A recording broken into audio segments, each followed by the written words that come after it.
Boa tarde a todos. Sou o engenheiro Gilberto Campos, secretário de Relações Institucionais do Conselho Regional de Engenharia e Agronomia do Distrito Federal. Inicialmente, gostaríamos de solicitar aos presentes que façam a inscrição no evento no Simpla. O link será disponibilizado no chat para que possamos, posteriormente, encaminhar o certificado de participação. Aos que já fizeram, desconsidere esta mensagem. Informamos que, durante a palestra, os senhores poderão fazer perguntas pelo chat e, logo após o término da palestra, o palestrante responderá as perguntas de acordo com o tempo disponível. Informamos também que este evento está sendo gravado e, posteriormente, ficará disponível no YouTube, no canal CREA-DF. É com muita alegria que o CREA-DF hoje, no projeto Aprimora Mais, Aperfeiçoamento Profissional, em comemoração ao Dia do Engenheiro Civil, ao Dia da Construção Civil e também do Dia do Patrono da Engenharia Civil, Santo Antônio de Santana Galvão, Frei Galvão, que é celebrado no dia 25 de outubro. Amanhã traz essa palestra sobre construção civil. Gostaríamos de passar um vídeo bem curtinho sobre o Dia da Construção Civil. Por favor, Marcelo.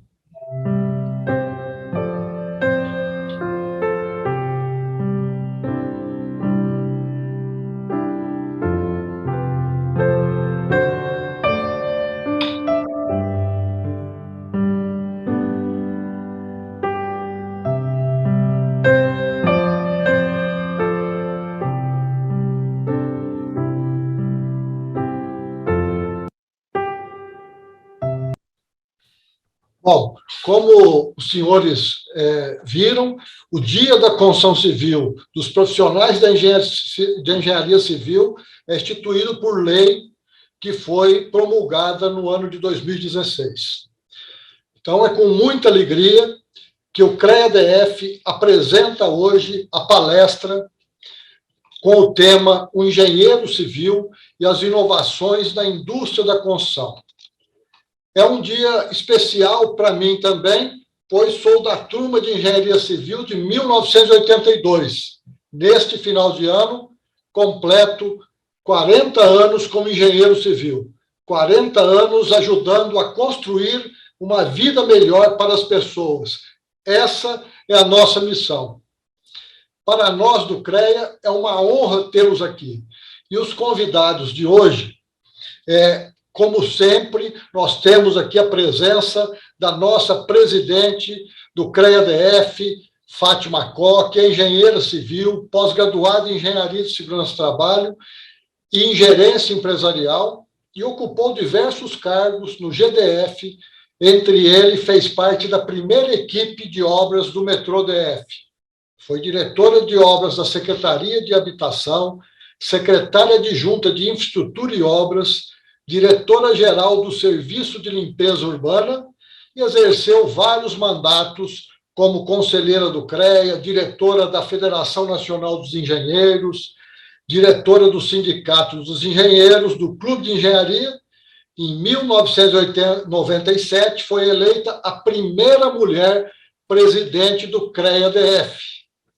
Também, como palestrante, temos a honra de receber aqui José Carlos Martins, que é engenheiro civil pela Universidade Federal do Paraná, presidente da Câmara Brasileira da Indústria da Construção Civil, a CEBIC, foi presidente da Associação dos Dirigentes de Empresa do Mercado Imobiliário do Paraná e vice-presidente do Sindicato da Indústria da Construção do Paraná, Sinduscom. Também atuou como presidente do Comitê Nacional de Desenvolvimento Tecnológico da Habitação do Ministério das Cidades. Além do nosso convidado palestrante, temos os debatedores. João Carlos Pimenta, engenheiro civil pela Universidade Federal de Minas Gerais, conselheiro federal do Confea, onde também atualmente é vice-presidente. Foi presidente do Sinduscom DF e sócio fundador da Associação Brasiliense de Construtores. Também, como debatedor, temos a honra de ter, nessa tarde de hoje, Dionísio Clavidianos, engenheiro civil pela nossa Universidade de Brasília, UNB, presidente do Sindicato da Indústria da Construção Civil, Sinduscom DF, e presidente da Comissão de Materiais, Tecnologia, Qualidade e Produtividade da Câmara Brasileira da Indústria da Construção. Para darmos início ao evento de hoje, primeiramente passamos a palavra à nossa presidente, Fátima Có, para que possa dar as boas-vindas aos nossos convidados. Boa tarde a todos os participantes e já cumprimentando cumprimentando e agradecendo o nosso palestrante, né, o Zé Carlos, que eu vou chamar de Zé Carlos, que é o hábito que a gente tem, né, de como a gente estamos sempre nos falando. Agradecer, viu, Zé Carlos, essa sua disponibilidade, esse que você sempre está presente na questão da construção civil.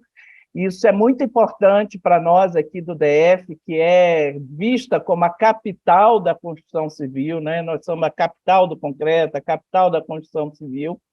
Agradecer e cumprimentar e também agradecer aos nossos dois debatedores, o meu amigo e conselheiro federal, João Carlos Pimenta, que estamos aí há muitos anos, né, nessa área, né, Pimenta? A gente já até perdeu a contagem aí de tempo, mas acho que mais de 40 anos também, né, ligado sempre em defesa da engenharia, e também meu grande amigo aí, o Dionísio, né? A gente até também convive muito, Dionísio também é engenheiro civil, então bastante oportuno tê-los aqui nesse momento, né? Como eu falei, a nossa chega não só aqui em Brasília, no DF, mas a engenharia civil é mais de 50% de todo o nosso sistema, né? Então, não poderíamos deixar de estarmos falando da construção civil, da engenharia civil, na oportunidade que amanhã, 25 de outubro, né, como foi colocado aí no vídeo, amanhã, 25 de outubro, estaremos comemorando o Dia do Engenheiro Civil e da Construção Civil, e esse Aprimora Mais tem essa intenção, né? Nós, do sistema Confea-CREA, abrangemos diversas profissões, né? Então, aqui a gente discute de todos os temas, né? E cada um aprimora mais, que já é um evento institucionalizado nosso aqui do CREA-DF.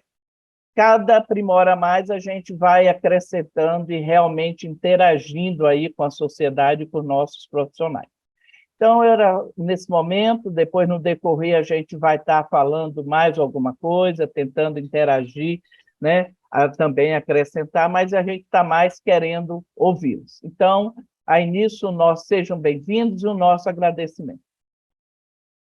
Obrigado, presidente Fátima Có.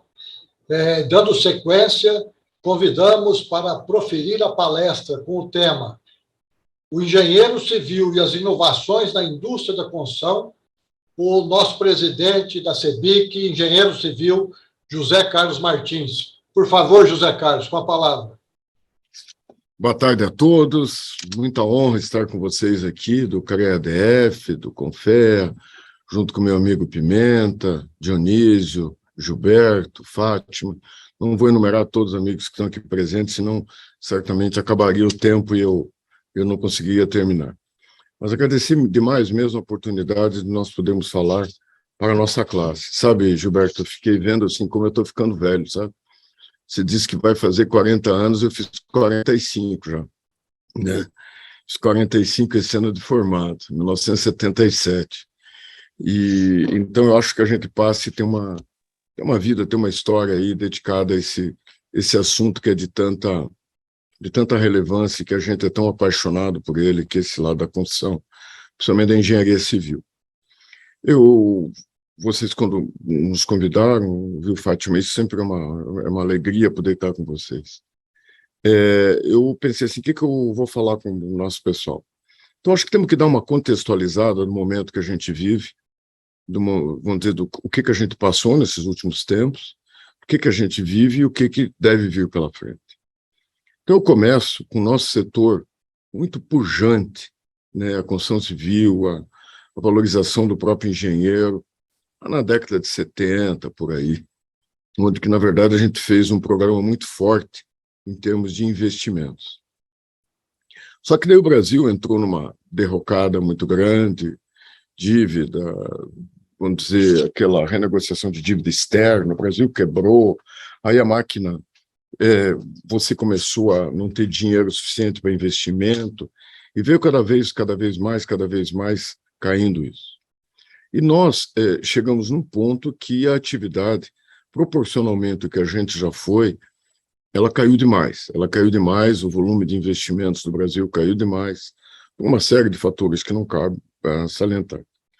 E aí, depois de décadas, vem a pandemia. E quando vem a pandemia, as pessoas ficam em casa e elas nos dão uma lição, né? As pessoas nos dão uma lição muito forte. Ao ficar em casa, elas perceberam a importância do lar, a importância delas. E acontece fatos assim que, para a minha vida, eu vou deixar marcados muito fortemente. Como a gente não tinha entendido, e jamais alguém, eu não conheço alguém, que tenha feito uma campanha publicitária, uma campanha de aumento de mercado, lastrado na importância do lar. As pessoas ficaram em casa, perceberam e começaram a comprar casa. A infraestrutura também foi questionada por uma série de fatores. Tem um fato que, para mim, é da maior relevância, que foi a capacidade das nossas empresas rapidamente darem resposta a esse mundo novo que estava vindo. No segundo trimestre de 2020, em São Paulo, foi proibido a abertura de plantões de venda. Era tudo virtual. Nós vendemos, no segundo trimestre de 2020, o equivalente a 65% do que vendeu no segundo trimestre de 2019. Ou seja, as pessoas estavam muito mais preparadas do que nós para encarar esse mundo virtual. Nós estávamos preparados. Mesmo assim, a gente deu resposta. E aquilo ali foi um período muito grande. Ao vir esse período de bastante aquecido, foi esse período de vendas em 2020, 2021, nós fomos vítimas do nosso próprio sucesso. Porque aumentar muito fortemente essa demanda, não existia oferta disponível que atendesse a nossa demanda. E como os nossos canais de interligação com o exterior, principalmente na parte de importação e coisas desse tipo, eles são enferrujados, eles não fluem naturalmente, nós acabamos ficando dependentes de uma produção interna muito reduzida que não atendia realmente, por uma série de fatores, não atendia a nossa demanda. E aí, você vê que, de novo, as empresas tinham um problema enorme, que era um problema relativo a como que eu caso o meu custo com aquele preço que eu vendi. Porque grande parte das vendas foram feitas, por exemplo, o mercado imobiliário no Brasil, 70% é financiado pela Caixa. E a Caixa, esses contratos feitos lá, eles não permitem reajuste. Então, as empresas tiveram que arcar por elas próprias essa diferença. E cada obra foi pega num estágio de desenvolvimento, umas com 0 executado, outras com 90. Então, cada um foi impactado de uma forma. E as empresas, a maioria delas, ao menos, sobreviveu, apertando muito o cinto, encontrando novas formas de sobrevivência. Aí, você começa, nesse instante, a readquirir, no parte do mercado de obras públicas, nós temos um aspecto que é um contrato que a gente ainda vai ter que resolver, como que nós vamos resolver esse aspecto do adiantamento do reajuste de contrato, que hoje nós estamos há 12 meses, é o nosso mínimo, né? É praticável esse tipo de situação. Nós temos o aspecto de concessões, que as concessões elas vão ter que jogar esse aumento para o contribuinte, para o cidadão, não tem outra forma. Nós temos as vendas imobiliárias que foram feitas via Caixa Econômica, que não tem reajuste. Nós temos as outras, que aí tem reajuste, mas na prática acaba não suprindo tudo isso aí. Por que eu estou falando nisso no meio de inovação?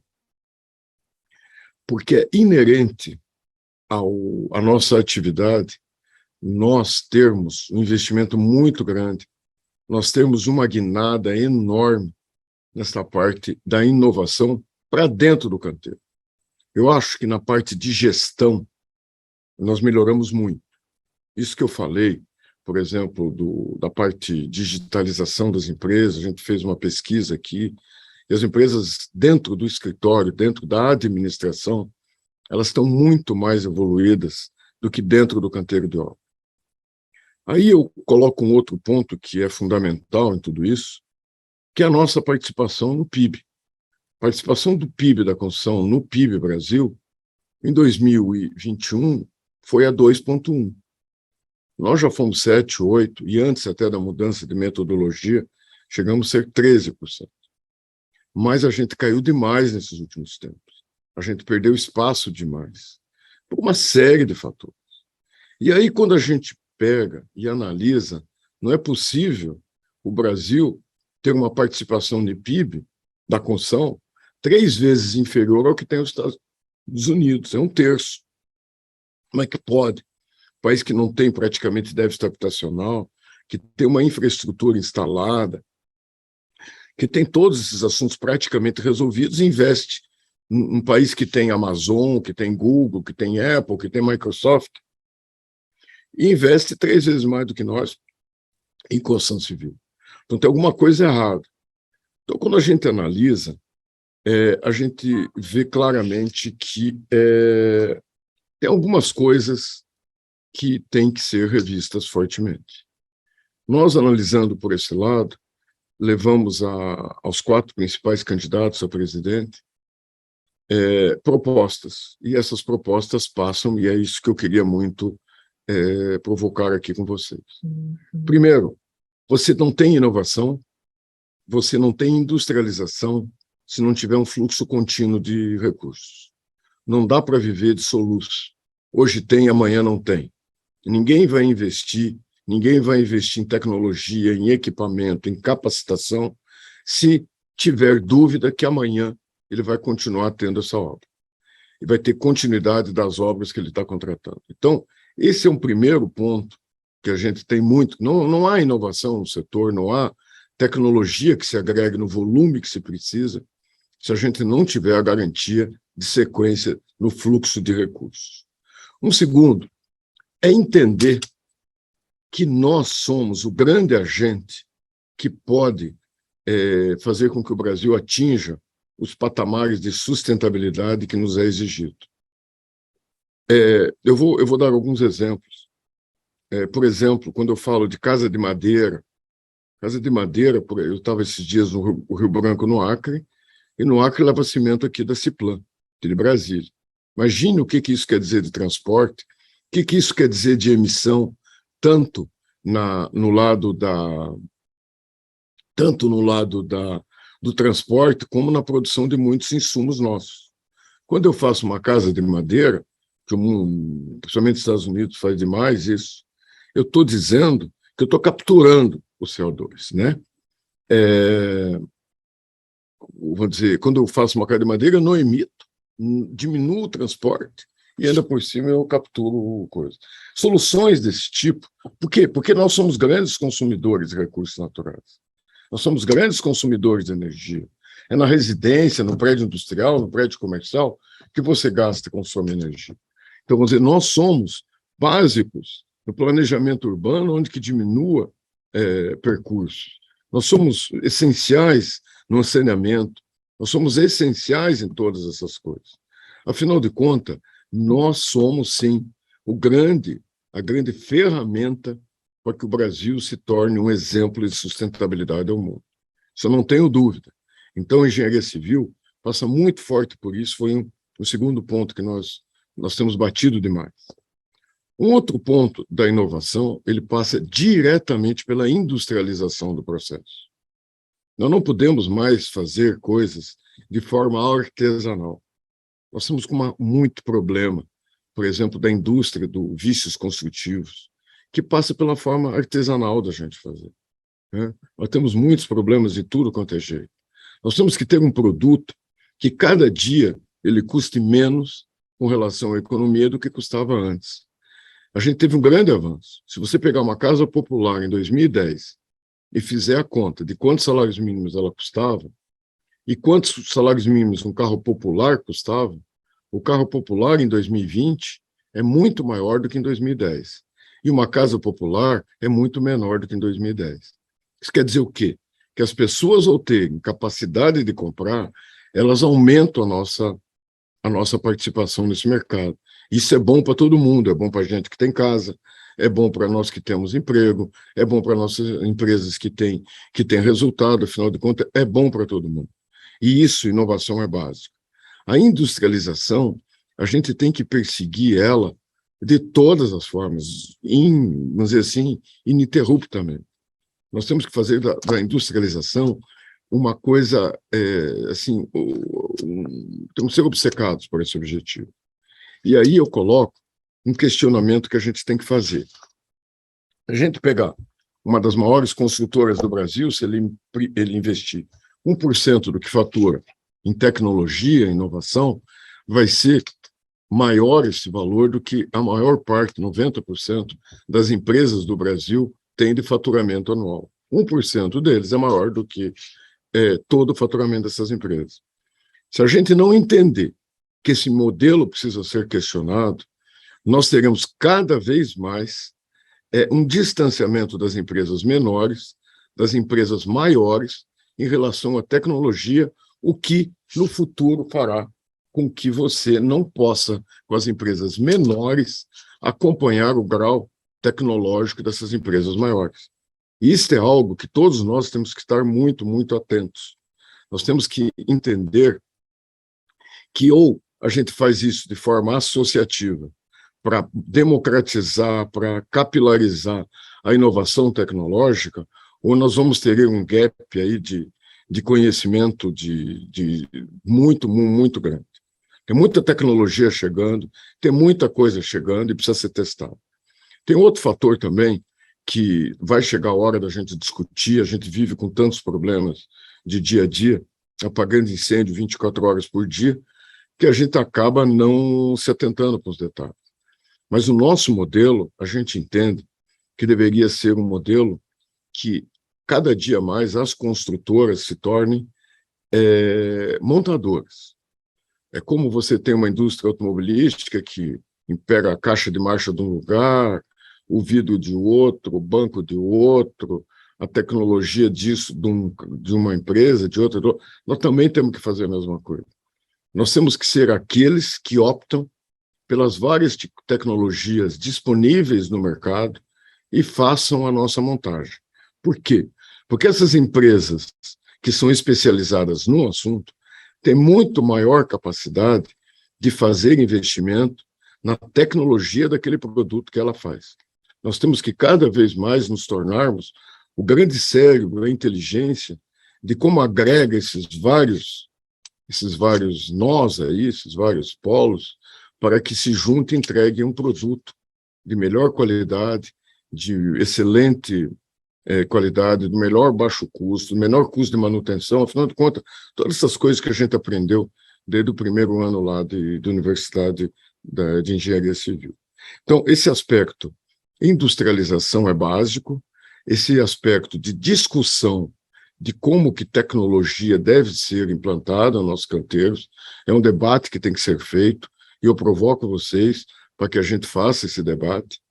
E aí, junto com isso, vem a capacitação. É muito ruim a qualidade do nosso trabalhador. Não adianta eu querer fazer uma inovação tecnológica e não ter gente que saiba operar. Infelizmente, nós somos vítimas ao longo dessas décadas, desde lá de trás do êxodo rural, que não servia para ninguém, vai para a construção civil. Não serve para ninguém, vai para a construção civil. E daí nós somos aqueles que se constroem artesanalmente, nós somos aqueles que é um trabalhador com lenço na cabeça, sandália havaiana no pé, que não se preocupa com saúde e segurança do trabalho, que não se preocupa com qualidade de ambiente de trabalho do nosso trabalhador. Isso tem que acabar. Isso tem que acabar. A gente fez, há pouco tempo, aí uma pesquisa, e 89% das empresas que responderam estavam com problemas de trabalhadores capacitados. Pedreiro, o carpinteiro, o armador, o mestre, o engenheiro que entende de obra, porque tem muito engenheiro formado, entende zero de obra, essa que é a grande verdade. Então, essa capacitação é um outro pilar básico para que a gente possa chegar no ponto da inovação. Ou seja, fluxo contínuo, entendimento da importância nossa na sustentabilidade, a industrialização do processo, investimento maciço na capacitação é que vai nos permitir trazer para dentro do canteiro de obra o mesmo grau de inovação que na gestão a gente já atingiu. Nós podemos trazer muita tecnologia de fora. Tem muita coisa acontecendo no mundo, desde controles, desde modo de produção. Afinal de contas, isso é um mundo que nem quero entrar muito no detalhe, porque ele está muito em ebulição. E aí você tem áreas magníficas para isso. Quando você entra, por exemplo, saneamento, tecnologias de estações, tecnologias de tudo quanto é isso, de controle de perdas. Isso aí, vamos dizer, permitiria um país que é tão atrasado nisso, ele tem muito mercado, o que eu quero dizer é isso. Tem muito mercado para que se invista e se possa transformar tudo isso aí. Então, inovação, eu vejo que a gente fala, mas que efetivamente a gente tenha ela implantado no nosso dia a dia, tem pré-requisitos. E esses que eu cito, no nosso entendimento, são os principais. Esses dias eu vi a definição de uma pessoa, qual a diferença de ciência e inovação, né? Eu acho que eu nunca vi uma explicação tão simples e tão verdadeira. Ciência é CPF, inovação é CNPJ. Né? Então, vamos dizer, por quê? Porque você pega aquilo que é ciência e transforma naquilo que gera valor, que agrega valor para que o cidadão possa pagar por isso, que ele entenda isso. Eu vou dar um exemplo típico. Por exemplo, tem estudos daquele Instituto Internacional do Clima, que ele diz que 14%, vamos dizer, quando eu analiso o ciclo de vida de um imóvel de 50 anos, 14% é o investimento inicial. O restante são reformas, são consumos, são gastos que você tem dentro de uma edificação. Esse gasto, tudo isso que você tem dentro dessa edificação, às vezes é deixado de lado e você acaba considerando o principal, o custo inicial, o investimento inicial. Se esquece que um empreendimento, uma habitação, uma indústria, uma repartição pública, que é feito com critérios de sustentabilidade, ele vai economizar energia, vai economizar água ao longo da sua vida útil, que irá pagar largamente esse investimento inicial. Por exemplo, eu tenho citado muito nos últimos tempos o caso do Procel Edifica. A gente, quando compra uma geladeira, a gente compra o ar-condicionado, a gente vai lá e olha a classificação dele A, B, C, D, E. Se o risquinho dele é vermelho, se é amarelo, se é verde, né? Só que a gente não compra a casa desse jeito. A gente não certifica a nossa casa. Portugal, hoje, um próprio imóvel usado tem que ser feito um estudo para dizer qual é o grau de eficiência energética daquele imóvel. Porque eficiência energética tem a ver com o tipo da esquadria, tem a ver com o projeto lá da insolação, ou, no caso deles, muito lá do contrário, lado que fica mais frio, por causa da calefação. Afinal de contas, você tem uma série de itens que são engenharia pura. Então, o que eu estou tentando transmitir a vocês, meus colegas, é que a gente precisa sair um pouco da nossa caixinha e entrar em outros, vamos dizer assim, em outras discussões, em outros debates, que mostrem a importância da engenharia. Para finalizar, eu quero levar para o lado da valorização da engenharia. Eu acho que valorizar a engenharia é uma obrigação nossa no dia a dia, em todos os sentidos, sabe? Eu estive agora, semana passada, a gente esteve lá em BH, fazendo evento chamado Construa Minas, aqui da CEBIC, com o Sinduscom Minas Gerais, discutindo como é que é o futuro das nossas várias atividades, como é que a gente melhor representa institucionalmente o setor. E aí, uma dos debates que a gente fez foi com o pessoal que é grande contratante de obras industriais e corporativas. Foi uma iniciativa da nossa Comissão de Obras Industriais e Corporativas.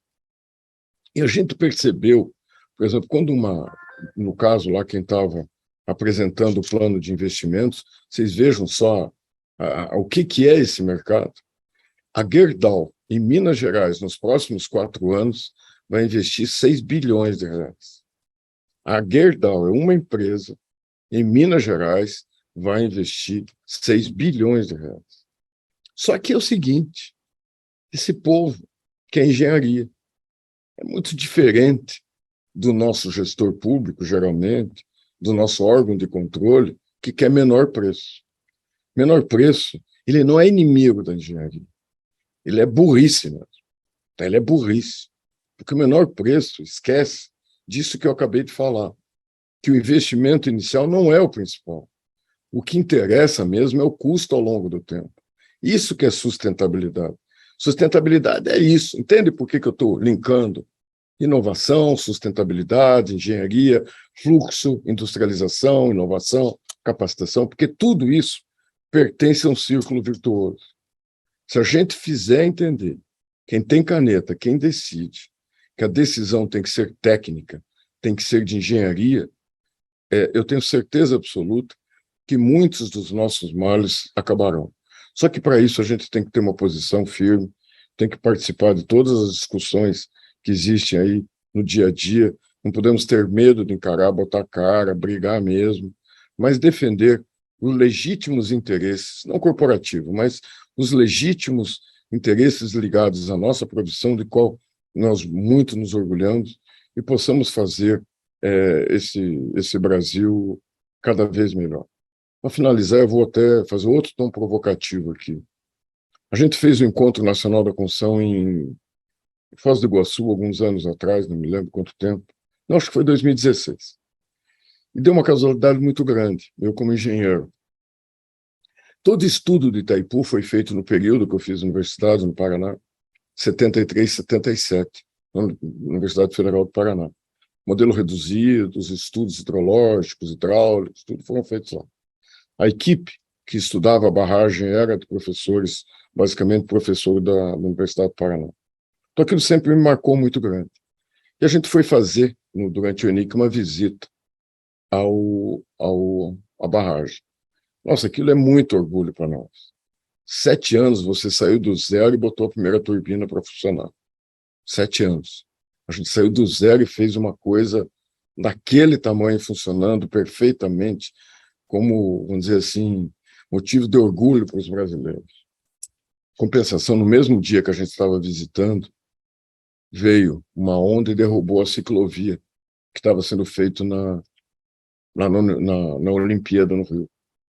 Daí eu comecei a pensar, meu Deus, como que todas essas distorções acontecidas durante esse tempo, onde você privilegiou o custo, a engenharia, quanto que isso nos atrapalhou, ou quanto que isso retrocedeu todo esse país.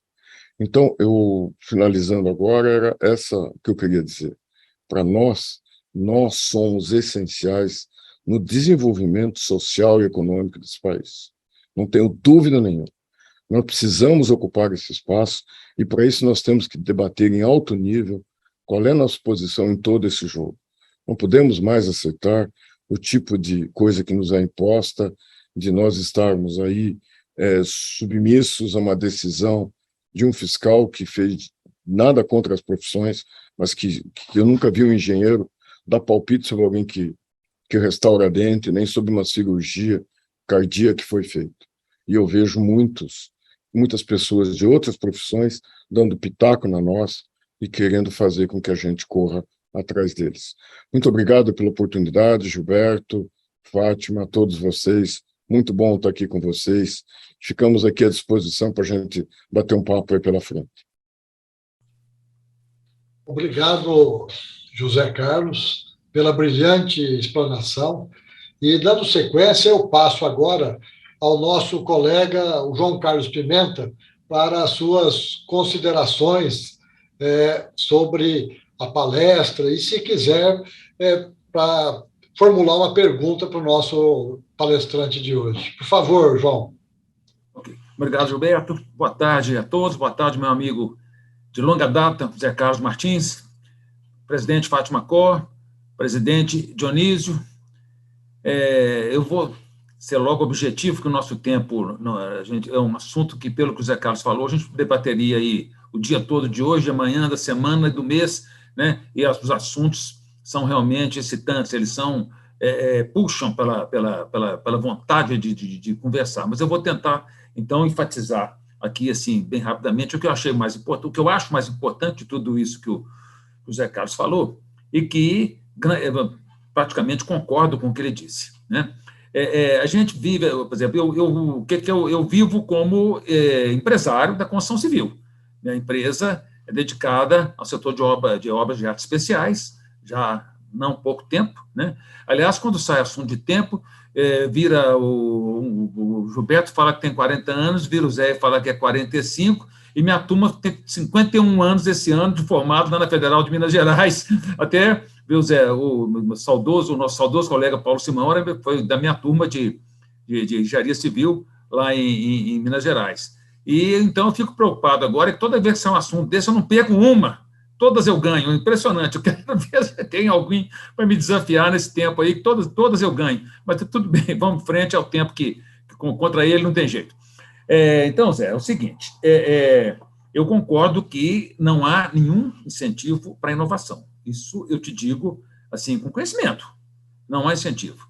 Porque ninguém mais é apaixonado por tecnologia como eu, que nesses 51 anos eu só fiz engenharia civil na minha vida. Só. Eu me formei em engenheiro civil, fui trabalhar em obra, trabalhei já em consultoria, praticamente assim, muito pouco em consultoria, mas deu para conhecer um pouco.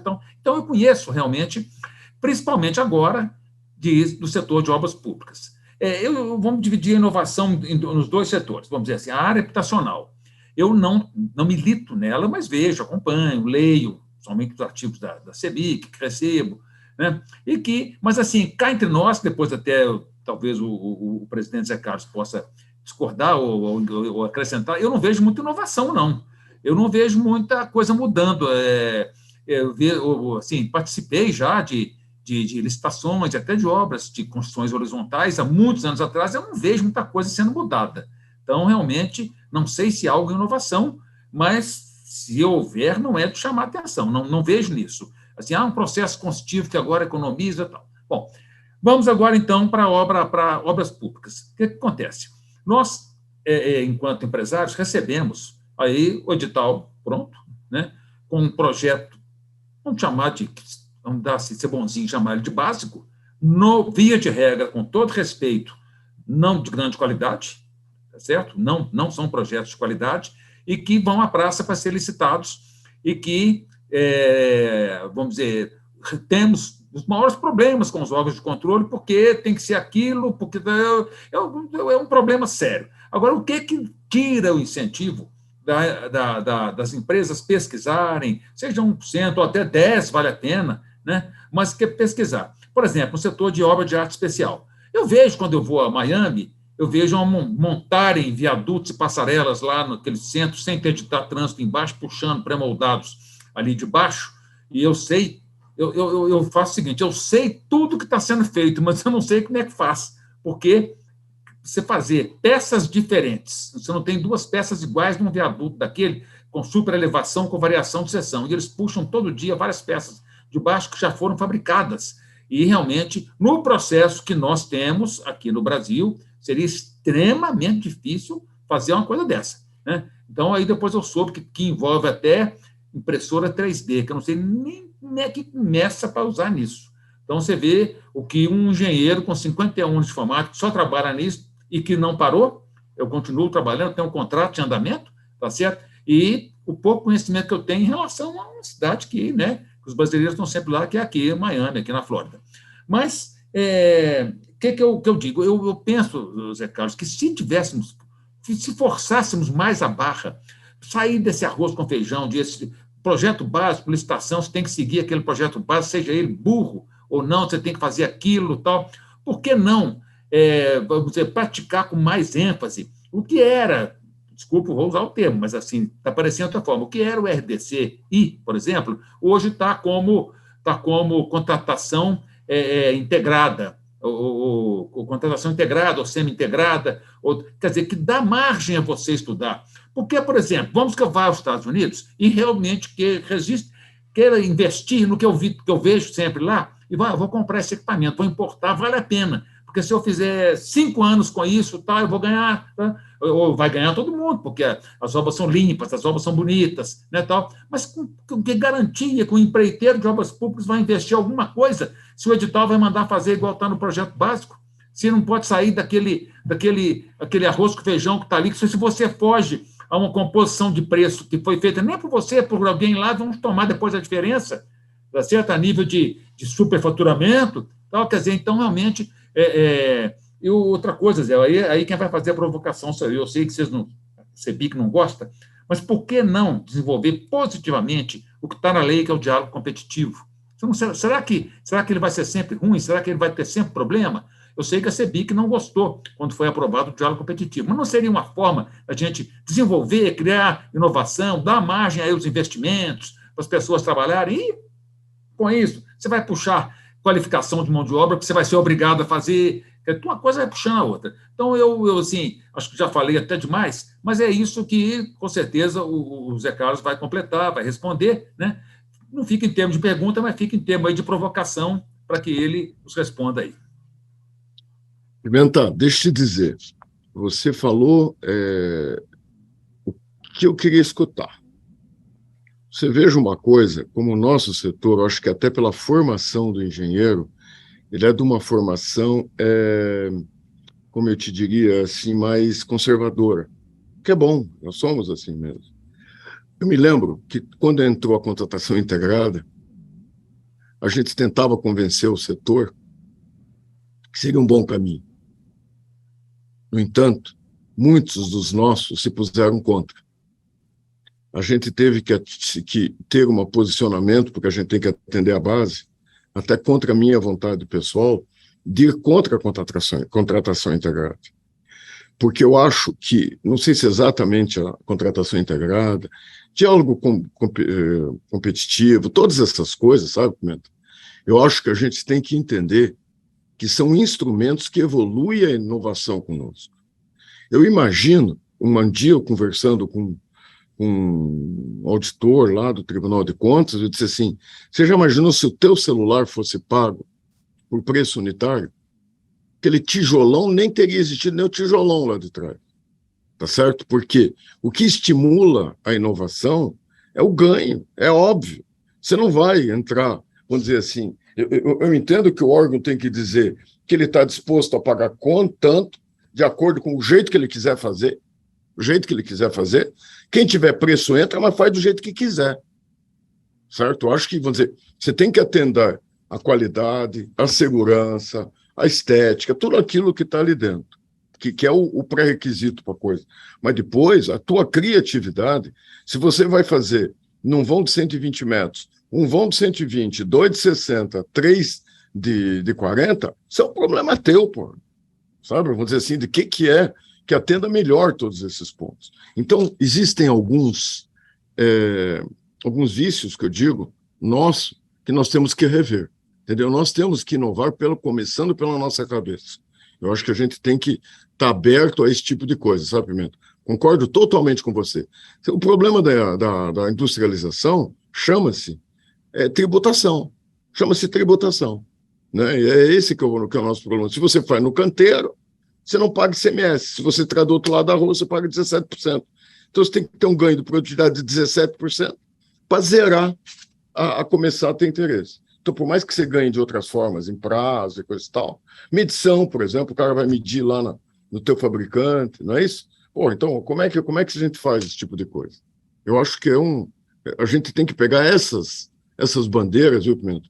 Por mais que alguns nossos sejam contra, mas tem que peitar e levar em frente, senão a gente não vai conseguir evoluir. Ok.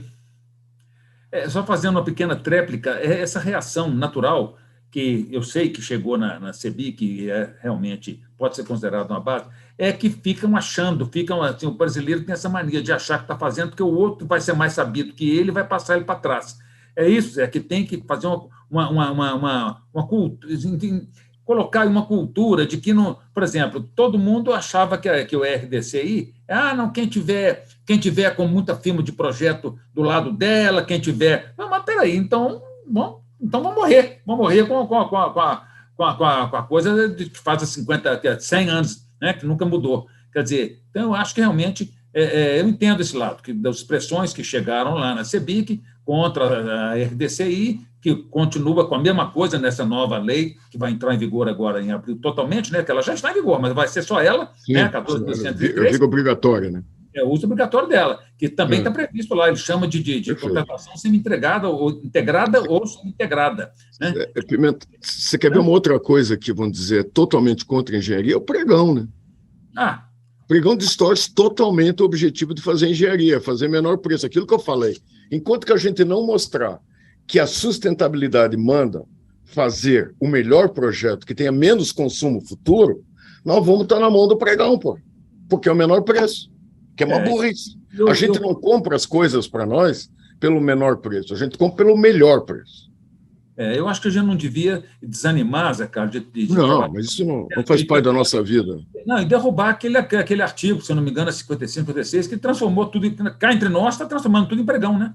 Se você claro, isso é absurdo. Então foi um retrocesso enorme, infelizmente, né? Mas acho que a gente tem a obrigação de querer derrubar ele. Ok. Ok.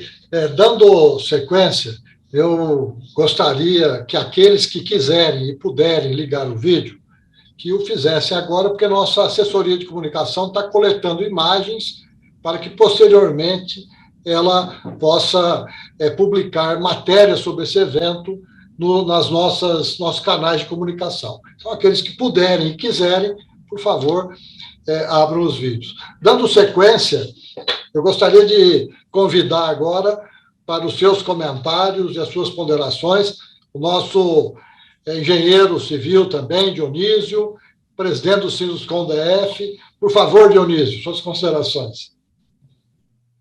Boa tarde a todos, parabéns a todos os engenheiros aqui e engenheiras pelo Dia do Construtor e também aqueles que estão, né, nessa mistura toda, porque é o Dia da Construção, e para construção dar certo não precisa, não necessário apenas engenheiro, é necessário uma gama de outros profissionais com categoria, enfim, com especialização, com capacidade.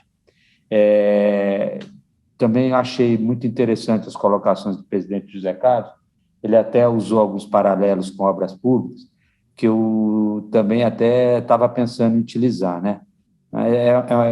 Só pontuar o seguinte, que mesmo entre o nosso setor, empresários, tem muita gente no que tange a obras públicas que não é tão ávido por fazer essas transformações aí inovadoras e muito mais.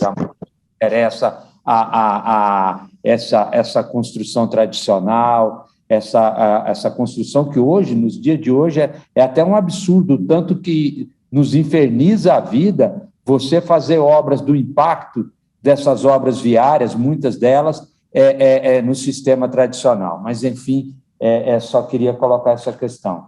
Eu acho que um ponto que é preciso ser colocado é que precisa muito do engenheiro capaz, precisa muito do engenheiro que tem uma boa formação, e é importante a gente atentar para o Estado, né, a condição que tem hoje as universidades brasileiras no sentido de dar esse suporte, porque hoje, cada vez mais, por conta da questão salarial, a gente tem visto que os engenheiros que estão saindo e continuando na profissão estão se tornando empreendedores, o que eu acho muito bom.